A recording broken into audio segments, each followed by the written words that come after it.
KPSCಯಲ್ಲಿ ನಡೀತಿರುವಂಥ ಮಹಾಭ್ರಷ್ಟಾಚಾರ ಒಂದು ಕಡೆ,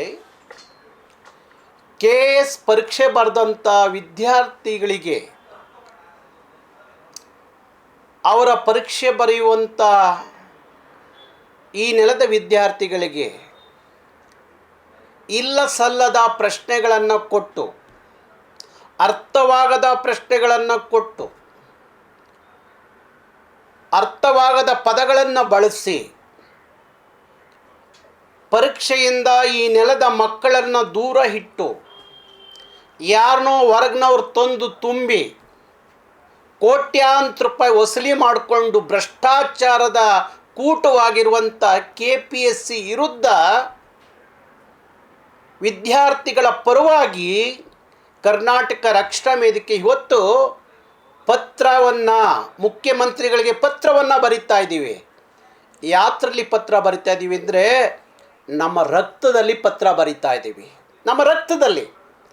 ಯಾಕೆಂದರೆ ಮಾನ್ಯ ಮುಖ್ಯಮಂತ್ರಿಗಳಿಗೆ ನಾನು 2 ಬಾರಿ ಫ್ರೀಡಮ್ ಪಾರ್ಕ್ನಲ್ಲಿ ಭಾರಿ ಬೃಹತ್ ಮಟ್ಟದಲ್ಲಿ ವಿದ್ಯಾರ್ಥಿಗಳ ಸಾವಿರಾರು ವಿದ್ಯಾರ್ಥಿಗಳು ಆ ಪ್ರತಿಭಟನೆಯಲ್ಲಿ ಪಾಲ್ಗೊಳ್ತಾರೆ. ನಾವು ಒಂದು ನಿಯೋಗ ಮುಖ್ಯಮಂತ್ರಿಗಳಿಗೆ ಹೋಗ್ತೀವಿ 2 ಬಾರಿ.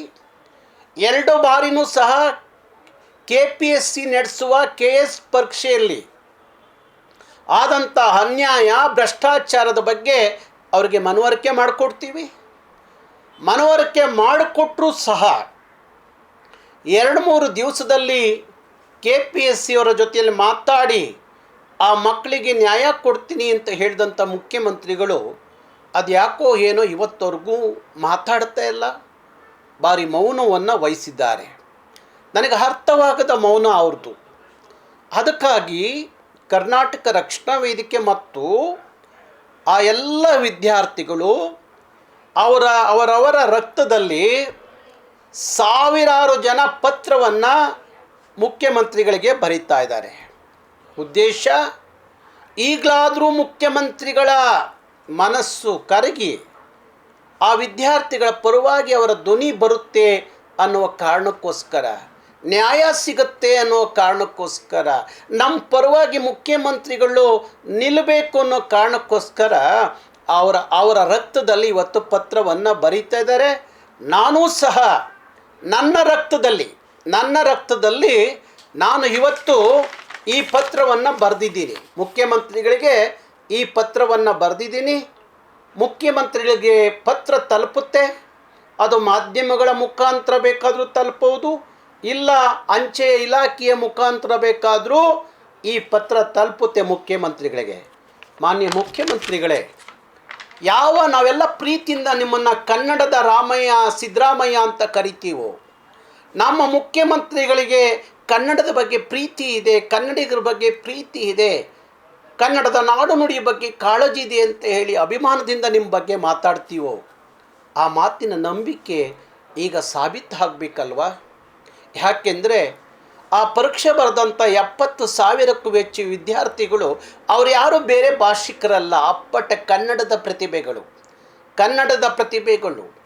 ನಮ್ಮ ಮನೆಗೆ ಆಧಾರ ಸ್ತಂಭ ಆಗಬೇಕು ಅಂತೇಳಿ ಹಗಲು ರಾತ್ರಿ